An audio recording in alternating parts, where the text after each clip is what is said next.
Voici une petite vidéo avec un mouvement très simple mais très puissant pour améliorer la vision et le confort de la vision.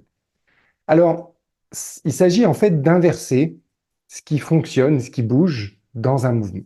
Ce qu'on est habitué à faire, en tout cas ce dont on a conscience, c'est qu'on sait tourner les yeux comme ça et comme ça par rapport au crâne.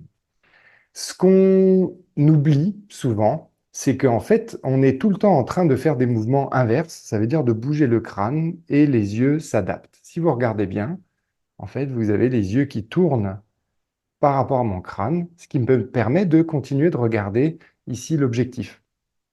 Et en fait, on a besoin absolument de ce mouvement pour que le monde nous semble stable. Sinon, en fait, vous pouvez imaginer ce qui se passe quand on regarde une image filmée par un caméraman qui bouge la caméra dans tous les sens et finalement on finit par avoir des nausées.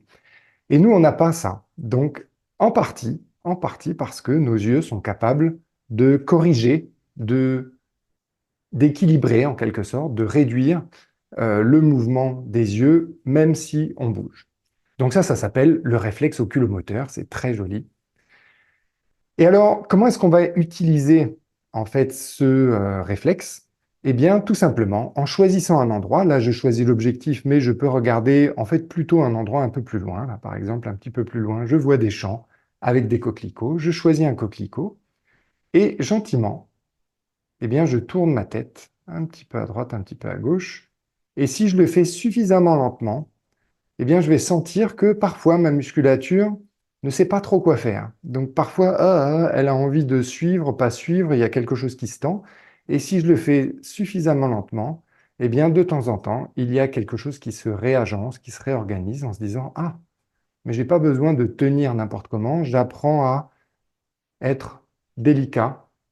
Ça veut dire que la musculature trouve une façon de se réadapter et de se décontracter juste assez pour rendre ce mouvement de plus en plus facile. Et vous voyez, là, j'ai un petit soupir. Souvent, le bon indice qui va vous dire que c'est une bonne idée de faire ça, c'est justement un soupir, un bâillement, où on sent qu'il y a quelque chose qui se décontracte assez loin. Donc là, par exemple, moi, je sentais dans les bras, il y a quelque chose qui se détend dans les bras, autour des épaules, etc. Et au fur et à mesure de vos essais, ce que vous pouvez faire, c'est vraiment diminuer, diminuer, diminuer le niveau d'effort que vous souhaitez faire. Ça veut dire que vous êtes de plus en plus, on va dire, exigeant quant au confort ou exigeante, dans le sens où vous trouvez que dès que vous sentez un effort, ah, c'est déjà trop. Alors, ah, il y a quelque chose qui se détend.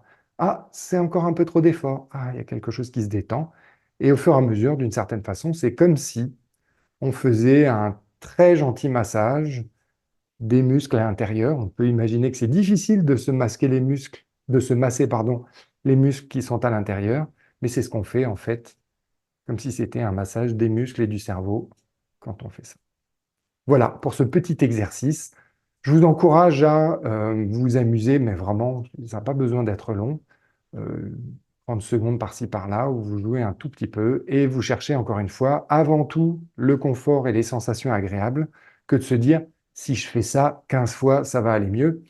Parce qu'en fait, ce n'est pas l'attitude qu'on cherche. Ce qu'on cherche, c'est une attitude où je me dis, là, je me donne le temps, voilà, de que ça soit de plus en plus agréable et de plus en plus facile.